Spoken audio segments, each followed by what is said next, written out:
Você é paulista? Ah, por adoção. Fui adotada e adotei o Brasil. E, bom, eu sou brasileira, né, mas naturalizada. Você nasceu onde? Eu nasci no Cairo, Egito.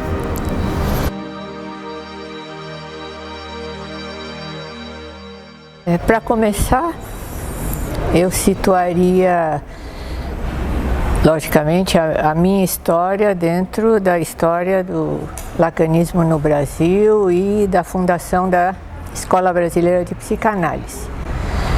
E a minha relação com isso começa em dezembro de 1985, quando decido, por uma questão pessoal, portanto um ponto de sofrimento, buscar uma psicanálise em Paris.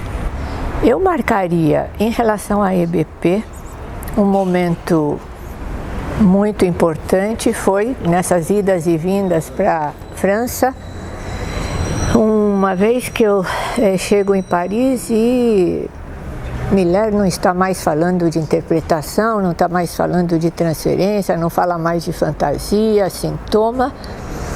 Ele nomeia o seminário dele o Banquete dos Analistas. Foi um impacto, né?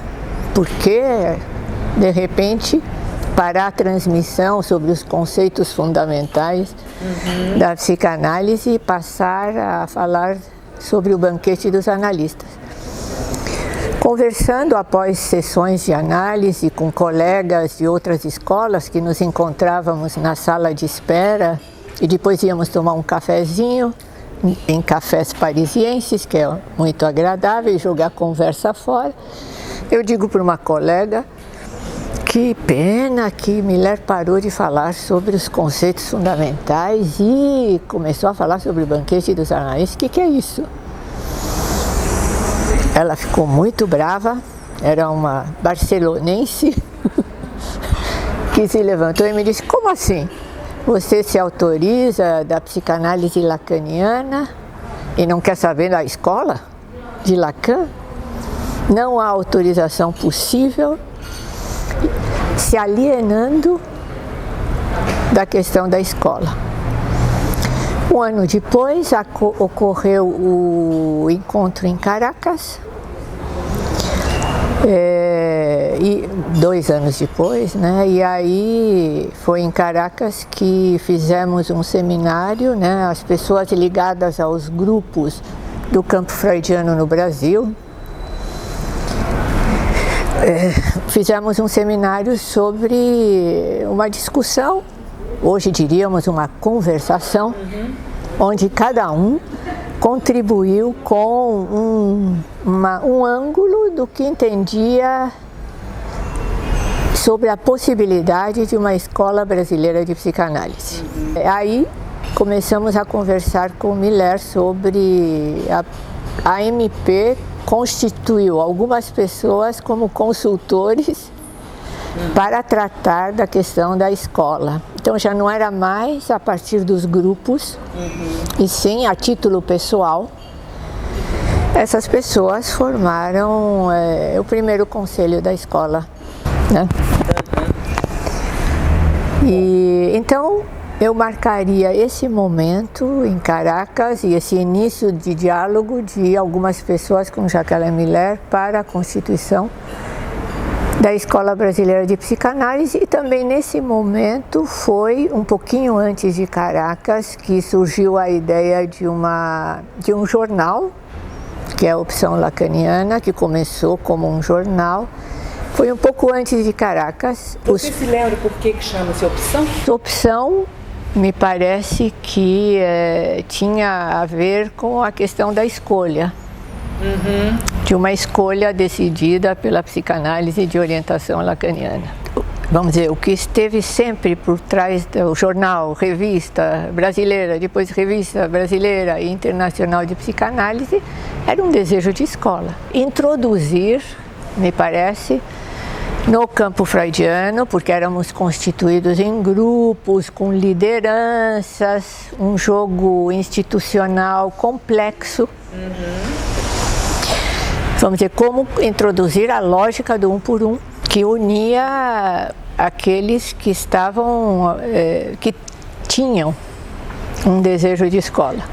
Bom, a presença do Miller em opção, primeiro, começou com a própria autorização, né, nessa publicação, e quem teve um papel fundamental nisso foi o Bernardino Horne, né, que conversou com o Miller e expressou esse desejo nosso, do Luiz Henrique Vidigal, do Antônio Áureo Benetti e meu, de fazermos uma publicação com esse nome. Então foi fundamental essa conversa, lembro bem desse momento, e quando ele concede, enfim, nos deu um aval, vão em frente.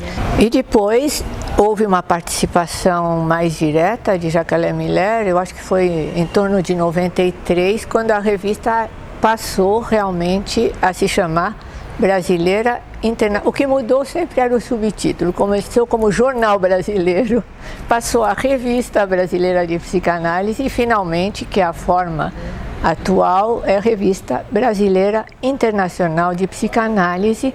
Foi o momento onde Miller se prontificou a dirigir a revista, ele é o diretor, e me convidou para acompanhá-lo na edição e na confecção da revista, e desde então seguimos essa parceria. E até hoje, eu estava comentando com uma pessoa, ele, vamos dizer, a presença mais direta dele é na escolha daqueles que fazem os editoriais da opção. Ele participa diretamente dessa escolha. Eu faço algumas sugestões, é lógico, relembro a ele quem escreveu nos últimos números, mas ele tem uma participação ativa até hoje, e os editoriais seguem a linha sempre um couplage, quer dizer, um pareamento entre alguém do Brasil, quer dizer, o lado brasileiro da revista e o lado internacional. Então, às vezes ele entra e questiona e sugere, e lógico que a autorização de texto do Lacan, só com ele. Muito obrigada, Juliana. Por favor.